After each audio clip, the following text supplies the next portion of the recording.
അങ്ങനെ നമ്മുടെ theory exam കഴിഞ്ഞു കേട്ടോ. ഒരു മനുഷ്യായുസ്സിൽ കിട്ടേണ്ട എല്ലാ പ്രഷറും ഞങ്ങൾ അനുഭവിച്ചിട്ടുണ്ട്. ജീവിതത്തിലെ ഏറ്റവും മോശം വർഷം ഏതെന്ന് ചോദിച്ചാൽ അത് 2025. ഏറ്റവും മോശം മാസം ഏതെന്ന് ചോദിച്ചാൽ അത് ജൂണും ജൂലൈയുമാണെന്ന് ഞാൻ പറയും. ഇത്രയേറെ പ്രഷറും അങ്ങേയറ്റം സങ്കടവും നിറഞ്ഞ 2 മാസം തന്നെയായിരുന്നത്.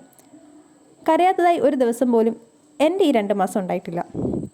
അതിന് കുറച്ച് എൻ്റെ പേഴ്സണൽ കാര്യങ്ങളും ഇൻ്റർഫിയർ ചെയ്തിട്ടുണ്ടെന്നുള്ളത് സത്യം.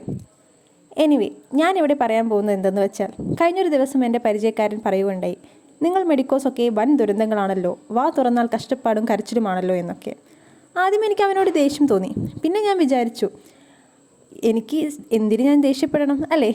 അതൊക്കെ ഓരോരുത്തരെ നോക്കിക്കാണുന്ന രീതിയല്ലേ.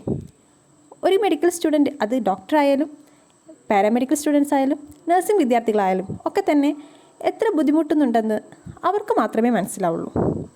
കുറേ ചിരിമാഞ്ഞ മുഖങ്ങളും കറുത്ത കണ്ണുകളുമുള്ള കുറേ കുട്ടികളെ ഞാൻ ഈ 2 മാസം കണ്ടു. ഇതൊന്നും ആർക്കും മനസ്സിലാവുകയില്ലെന്ന് എനിക്ക് മനസ്സിലായി. എന്തൊക്കെയായാലും ഇപ്പം ഞാൻ നാട്ടിലേക്ക് പോകാം കേട്ടോ. ഇനി നമുക്ക് പ്രാക്ടിക്കലൊക്കെ കഴിഞ്ഞിട്ട് കാണാം.